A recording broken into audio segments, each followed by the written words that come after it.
went to San Francisco, and I was very glad to go there because, first of all, I just love San Francisco. But I really enjoyed my time as a reporter there. That was SF State Associate Professor of Journalism, Venise Wagner. I'm Jeff, and this is Storied San Francisco. Every week on this podcast, we feature sports fans, teachers, writers, photographers, and other San Franciscans talking about living, working, and doing their thing here. It's a way to get to know your neighbors. Welcome to episode 29. When she's not busy teaching journalism students, writing books, or spending time with friends, family, and her dog Cici, Venise loves to go ice skating. In this podcast, she tells the story of one visit to the ice rink that went a little sideways. Here's Venise. So I know you asked for a San Francisco story. Can't think of any now, but I can think of a really good Oakland story. So I'm going to share this Oakland story with you. And it starts with ice skating because ice skating is one of my passions. It's the way I stay balanced emotionally, mentally, and physically. And How long have you been? I've been skating for about 10 years now. Okay. There's some things I can do really well, and there's some things I can do not so well.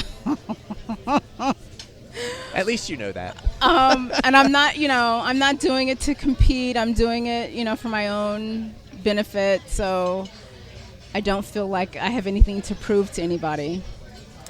But on this day,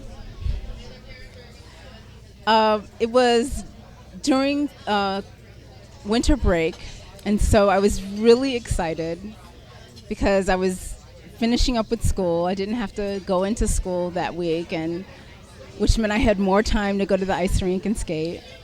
And I was so excited because I had 3 days on the ice that week versus my usual 2. And I put my skates on, and I get on the ice, and I drag all my gear. I get on the ice, and I skate to the other side. And typically what happens is you skate to the other side where there are benches, and on the benches, people set their belongings, their phone, because people like to bring their phone for music, or they like to bring their phone to record, their jumps or something like that, so they can get feedback on how they're doing. Their water is there, their tissues, because your nose is always running and stuff. So I'm approaching that other side, and and I'm about to do a T-stop, which is what a T-stop is. A T-stop is if you just imagine your right foot, or you can do your left foot, but one foot is in front of the other, and the other one is behind it in the form of a T. And so it's just it's a common way of stopping. So I'm putting my feet in the formation of a T, about to stop. And before I know it, I'm on the back end of my skate, and I can't get the other foot down to stop.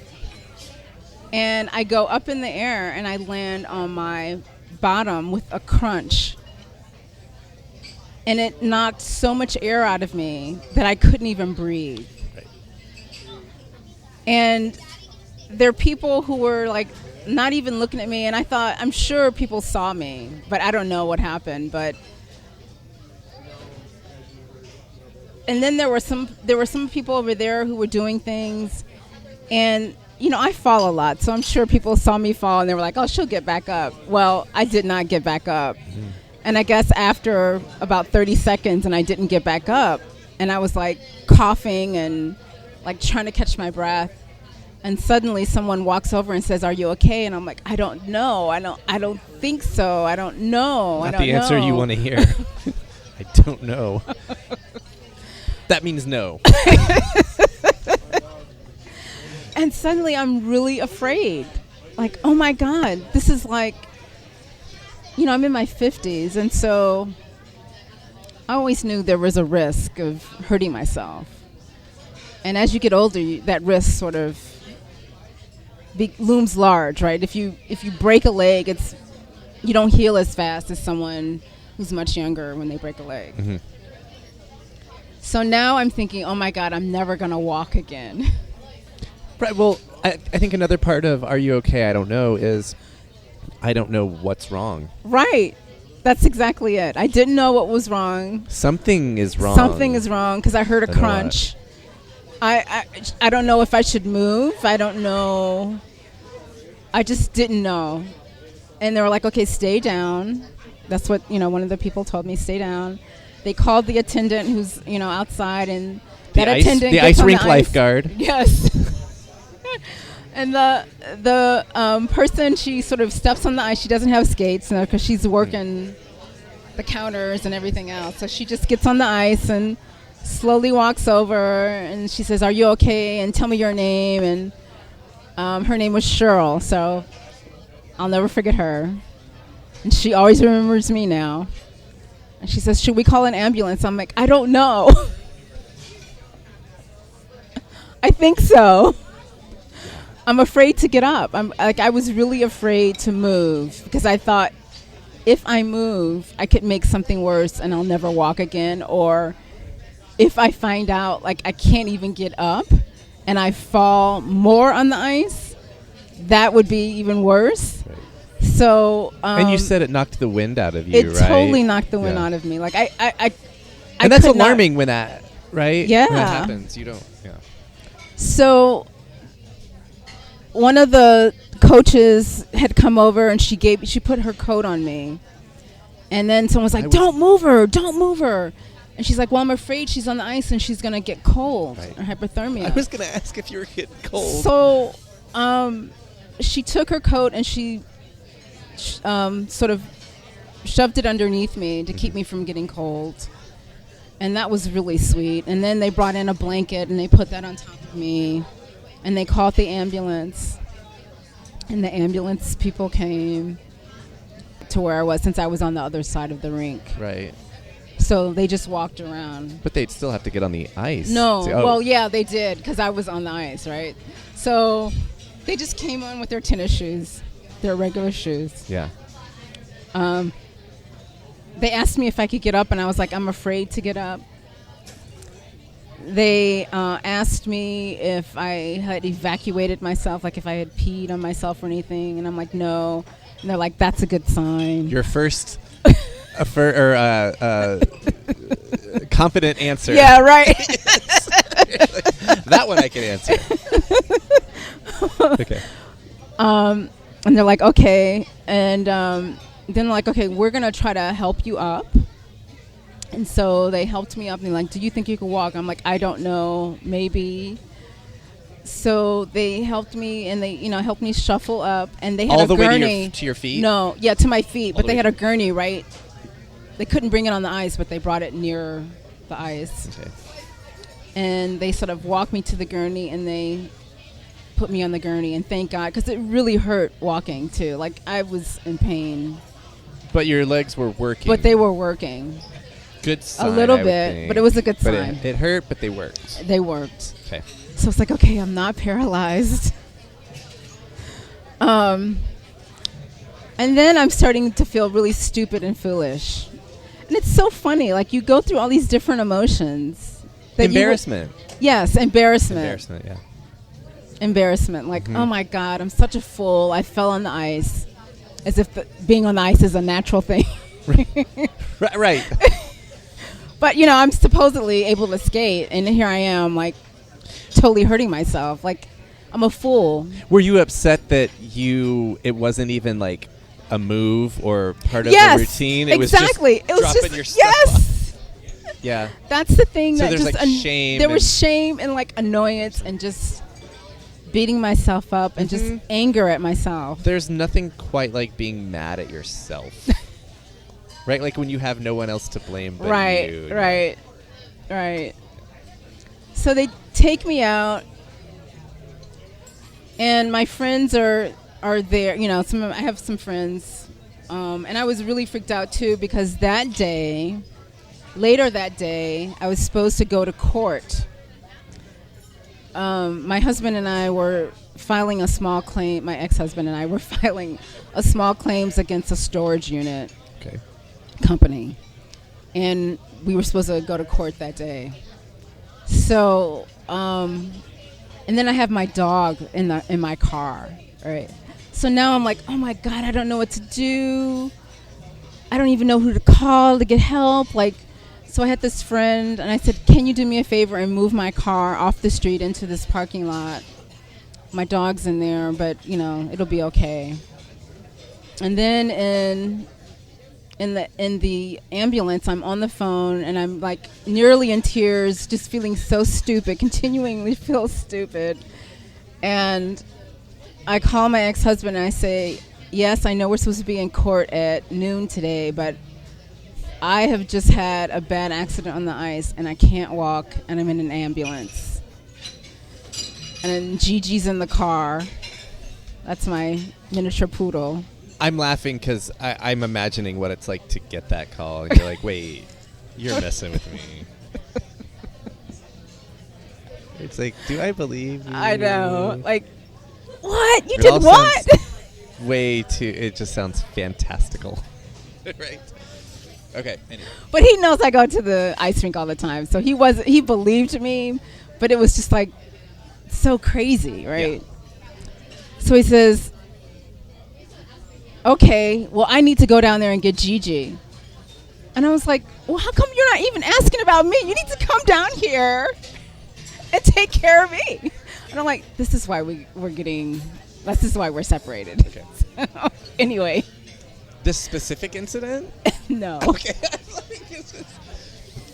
This is one more indication of why. That's for another podcast. You're right. That's for another podcast. I mean, he's a great guy, but anyway. So he says, I'll come down and I'll get Gigi. And I leave the keys with the front desk, the car keys, and with the front desk, so he can just come to the front desk and get the car and drive back up and then go to court. So they take me to Sutter East Bay Hospital. I'm probably not getting that name correctly, but it's in Oakland. In downtown Oakland? Or? It's right there in Pill Hill, so it's right off of Webster. So they took me there. And they take me to the emergency room. They ask me all these questions about, evacuation and can you feel your toes and, all this other stuff. And they're like, okay, those are all good signs. I'm like, okay, great. But I'm in a hell of a lot of pain. Yeah. And so you're sitting in this little room waiting for a doctor to come see you. And it takes forever. I'm sure I waited there a good 45 minutes before any doctor came to see me. So that's both seemed like forever, probably because of your situation. Right. But also literally a long time. Yes. 45 minutes, I feel like just sitting doing nothing. So I'm sitting there, and of course all these other incidents are coming into this little room, because they pulled me out of the waiting room of the emergency room, took me in, and put me in a room, and so you kind of hear things that are going on. So I'm sitting there feeling sorry for myself. I'm freezing. I'm like, when is somebody coming? And then I hear about one guy. I hear the story of one guy. They bring one guy in, and something happened to him. I think he had collapsed, and they weren't sure why he had collapsed. Mm-hmm. And then, so you kind of hear dribbles about the story, right? And me, I'm going to eavesdrop because it's just what I do for a living. We already talked about journalism. Yeah. So I don't remember the exact details of his story, but they were worried about some kind of, I don't know if they thought he had a seizure or something like that. So they do some tests, and they clear him, and they say, the tests were clear, you're fine. And then he says, well, do you think I can get something to eat? And it turns out the guy was homeless. Oh. And I'm like, oh my goodness. Here is somebody who probably feels like he's been abandoned more than I'm feeling right now. And for him, his main reason It might not have been his main reason. Maybe he had just fainted and didn't have enough food in his system. Right. But here's somebody who's on the streets, who can't even get enough food to get on the ice rink and go ice skating. Right. And be in pain and left alone for 45 minutes. Right. Yeah. And know that, her dog is okay and the car is okay and you have people who can be there for you in a pinch and, Put things your life is not that bad. Yeah. Put it in perspective for you. That's exactly what it did. Yeah. And so for me, that was like a very important moment in this whole thing. It just reminded me that your life doesn't really suck. Your life is not really that bad. And actually, after that incident, they took me to the X-rays to get X-rayed. They X-rayed me and said, "You have no broken bones. You're good." And I'm like, "Really?" I was like, "Do I need some other kind of imagery?" What was like the an noise? MRI or something? What was that noise you heard? It was my tailbone, and I think it might have been moved when I crunched down. But they did the X-rays, and nothing happened. And they just said, "You have a bruised coccyx, essentially, and we're going to give you some Motrin, and we're going to discharge you." They didn't give you anything stronger than Motrin? They gave me Motrin. 600 milligrams of Motrin. Oh, okay. Yeah. So, I mean, for me, I think I'm telling the story because a lot of what happens in life is about putting it into perspective. And I think sometimes all you have to do is look up at the stars, and that can put everything into perspective. Or you go for a walk on the coast by the ocean, and you look out in the ocean, and that puts everything into perspective. Let me just say there's another part of this, too. Okay. Because while you're feeling sorry for yourself, while you're angry, you're mad, you're shameful, you're all those things, you kind of feel like you're alone. Like, ultimately, I'm the one feeling the pain. No one else is feeling this pain. Ultimately, this is the thing I'm going through right now, right? So you can either think of it all being about you, or you can put it in perspective and remember that it's not really just about you. It's about you and everyone else around you and every other thing around you, and like you're just one piece of what this whole thing is.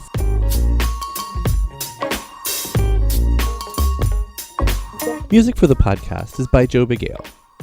Film photography is by Michelle Kilfeather. Please follow Storied San Francisco on Facebook, Twitter, and Instagram. All the episodes and Michelle's photos of storytellers are up on our website, storiedsf.com. If you're listening to the podcast on Apple Podcasts, please rate and review the show. You can reach us by email at storiedsf@gmail.com. Thanks for listening. Check back next week when we'll hear stories from drummer and hairstylist Chris Oniswork.